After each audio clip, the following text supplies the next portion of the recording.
bishan dulxajja waxay ka mid tahay bilaha xormada leh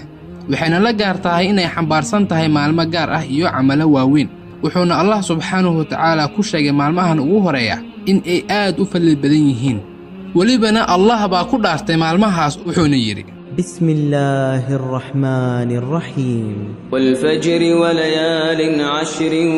والشفع والوتر والليل إذا يسر waxaan ku dhaartay waa bariga dharaarta subax arooriyeed waxaan kaloo ku dhaartay habeenada 10ka ah waxaan kaloo ku dhaartay shafciga maalinta 10aad maalinta gowraca waxaan ku dhaartay maalinta witriga maalinta 9aad ee Carafo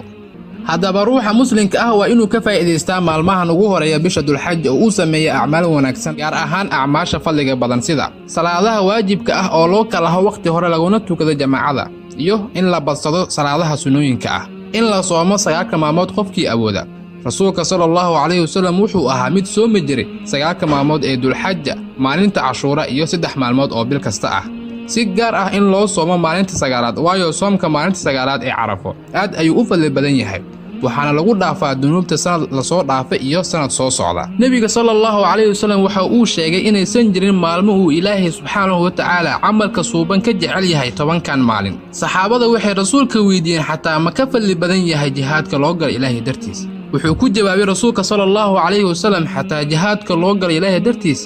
marka laga reebo ruux la baxay naftiisa iyo maalkiisa ee aan midna kala soo noqon